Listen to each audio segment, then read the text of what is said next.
In this video, I'm going to show you how to make your very own PTZ cables that include both SDI and CAT6 connections so that you can run one solid cable down to your PTZ cameras. This cable is 100 feet and it replaces my older cables now that I know how to make my own, and I'm going to show you how you can make them too.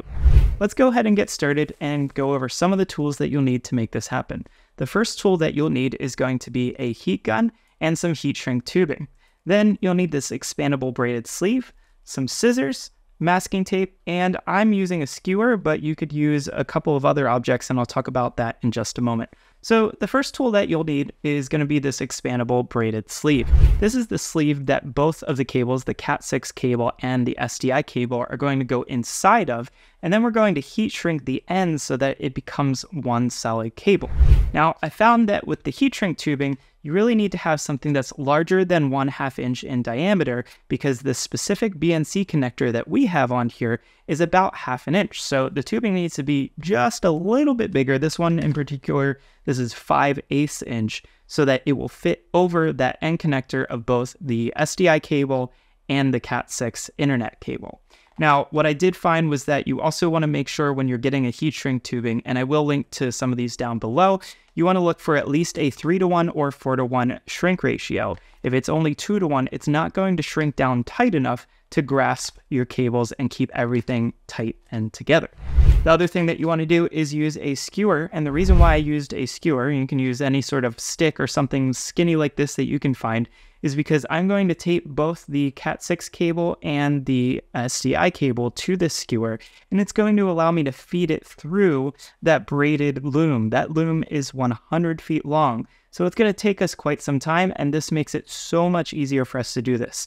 Wooden skewers, you can find them online, on Amazon, in the grocery store, or if you have anything that just resembles this. It could be a stick from outside, as long as it's nice and skinny, just like this. Then we've got our masking tape. We're using masking tape because it's easy to get off the cables in the end. So I use the masking tape to attach the cables to the skewer, and I want to be able to remove that masking tape later. We all know it is such a pain to remove gaff tape. That's why we're using masking tape. Scissors to cut everything, so keep some good sharp scissors in hand. And let me show you real quick the cable that this is going to be replacing and talk a little bit about why we're deciding to replace this. So this is the cable that it's replacing, and as you can see, it's a very similar setup. It's both CAT6 internet and an SDI cable. This one, I believe, is about 75 feet. Yep, it's labeled 75 feet right on the end there. But you can see it's pretty big, and it's not easy to handle because it's very, very hefty. If you look at the cable, see, this is actually stuck together. So it's going to be harder to go ahead and wrap this thing with an over-under cable wrap. When we have it all together in this loom that we're about to build, it becomes a lot easier to wrap, and it's going to take up less space in our bins, which is always important when we're traveling with a lot of these. So the first thing that I want to do here is get my expandable braided sleeve out of the plastic. This is just plastic wrap. We're going to take all this off. And this whole thing is 100 feet long. Now, I like to keep this on the spool because it did help me when I was making my original one. So I'm going to leave this on the spool for right now. The next thing we want to do is get our cables unwrapped. We have both a CAT6 cable and an SDI cable. The SDI cable of choice is Belden 1855 cable. As you can see, it is much thinner than our typical SDI cable, and that makes it a lot easier for us to pass this through the loom and to make this more flexible and smaller once it is all put together. Now, on the Ethernet side, we have this reel, and you can see here, it's another 100-foot long reel. We're just going to pull off the twisty ties, and then we are off to the races. So I went ahead and unraveled my cables. You really want to make sure that you untangle them before you start the next step in the process. Otherwise, this is going to be extremely painful and annoying. Now, the next thing that we need to do is go ahead and get our skewer stick, and we're going to connect these cables to the stick so that we can feed them through. Usually what I do is I make sure that I put one above the other so that the connectors aren't going to add additional width to the cable. That's going to make it a lot harder if they were side by side. As you can see, it would become a lot wider, and it's a lot more challenging to get that through this braided sleeve like so. So now you can see we've used the masking tape to tape both the CAT6 connector as well as the SDI connector to the end of the skewer, and we can start feeding this through our loom. This is the hardest part of the entire process because it's extremely time consuming, and we have to fit that inside of this. So let me show you the little trick that I learned while I was making this, because it's kind of like a Chinese finger trap. So if you look right here at this loom, this is expandable, but the only way that it expands is when you actually compress it. So you have to compress it to get it to become wider. If you pull, it's like a Chinese finger trap, and it will get your fingers stuck inside of it, and we don't want that. So we need to compress the end of this so that we can get our skewer to get started through the end. So let's go ahead and pull it over here. We're going to compress and expand, and we'll pick apart this end a little bit. And holding that end, I'm going to push it over top of the edge of the cable. From here, it's going to be all about compressing it to expand and pulling the cable through it. The hardest part is just getting this started. But once you get it started and you get into a rhythm, everything else flows from there. So as you can see, I am almost at the very end. Since I've done this a couple of times, I've kind of mastered the art of getting the loom over top of the rest of the cables. So we're just going to finish off the end here, and I'm going to talk you through it as I do it. So one thing you want to make sure of is see how this starts to get tangled if it wraps around too many times. Just be sure that it all goes on from the same direction, and you slowly untangle it as you go. Another thing that you want to do is look out for where it gets bunched up. So as it gets bunched up, you want to start to pull it down to tighten up the rest of the cable, and this will push the rest of it further down the line. So as I go here and finish the end, I'm going to keep going to the finish line, and we're going to get the rest of the braided expandable sleeve over top of our cable. All right, we have finally made it. I'm going to get both connectors through, and I'm going to pull and leave this end here. I'm going to work my way through the entirety of the cable to get all this excess slack out so that we can tighten up the whole thing. And then I will be back with you to show you what we do at the ends here when we start up our next step. Okay, so now we've hit our end. The skewer has made it all the way through, and you can see we've got roughly about 2 feet here of space. The one thing that you want to do is make sure you go through the rest of your cable and really tighten down the rest of this to make sure there's no additional slack.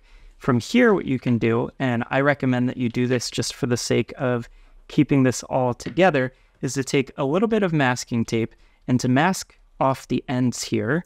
And this is just so that the cable doesn't go anywhere. So I'll just take a little bit like so. Hope that it doesn't stick to itself. And we're going to tape this around both the braided portion and the cables to keep everything in one place. We'll take this off in just a little bit. And now it's time to get the skewer off of here. So let's go ahead and take this masking tape off. It might take a little bit.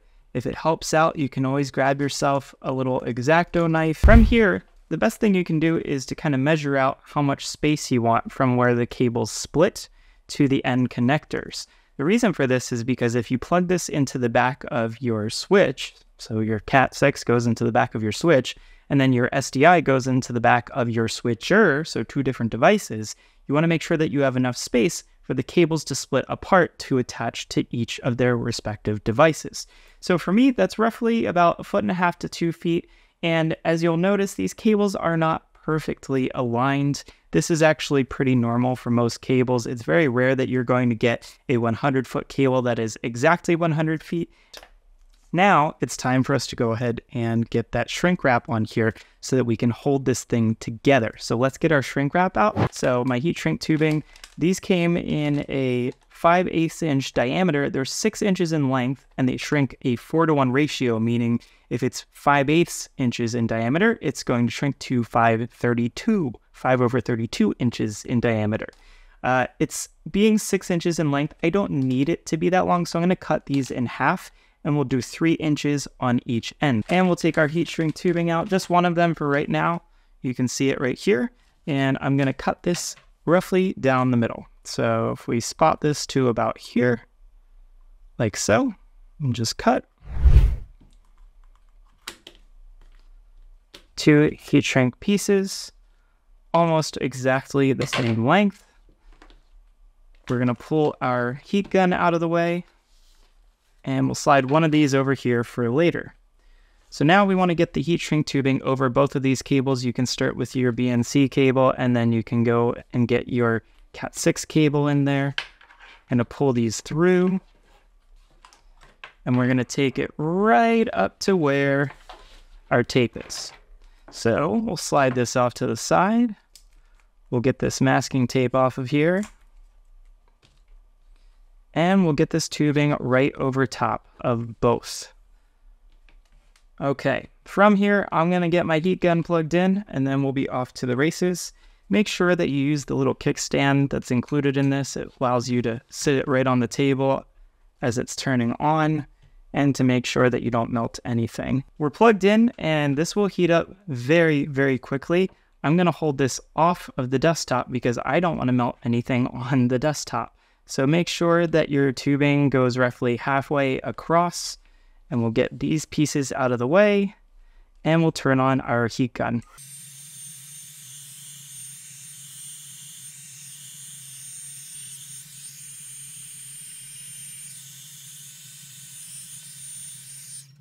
So you can see we're about 3/4 of the way there, and it's just shrinking quite nicely over top of our cable. Just make sure that you don't melt the loom part of it, because it will melt a tiny bit from this heat. So just go gentle on that edge. But we've got a little bit more to go, and then this guy should be almost finished. Now you can see we have sealed our cables on this end. So this is one end done. Now we can go down the line and we can fix the rest of it. Looking pretty good. Let's go ahead and go down the line. Again, we'll get all of the excess slack out of this, and then we will do the same thing to the other side. So I started to cut this connector, and you can see it's fraying a good bit, and I'm worried that it's going to get worse. So one of the things that I'm going to do is I'm going to tape off roughly my 1.5 to 2 feet, maybe about here, and then I'm going to start using an X-Acto knife, and I'm going to just slice around it carefully so that I can make sure it doesn't fray like this when I go ahead and cut this again. So let's get some masking tape here. We're going to tape this off really well, like so. All right, so what I'm going to do is take my X-Acto knife, and very carefully, I'm going to cut this right around this bottom edge. Now, it's not a very easy thing to do, so I'm probably going to have to get this in and underneath of it and start to pull outwards so that I can cut this.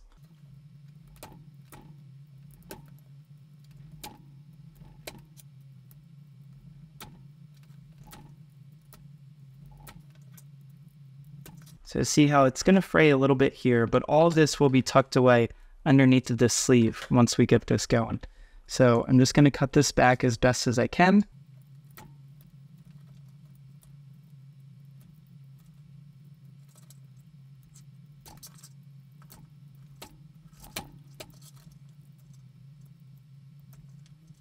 All right, now you can see I've reached the end here, so the excess can get pulled right off. And remember, you have to compress it again to make this work properly. We can pull the tape off here.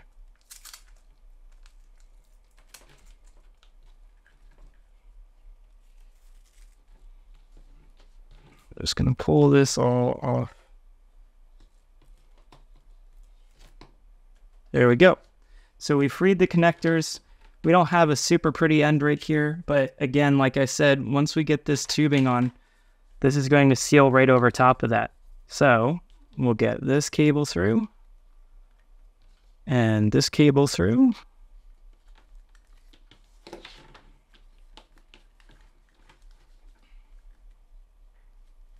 We'll line this up as best as we can.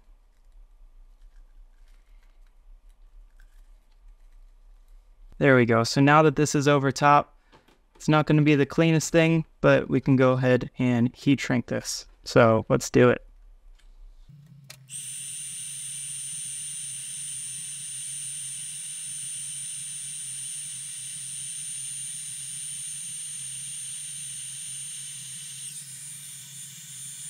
We can turn this over a little bit, make sure we get the other side.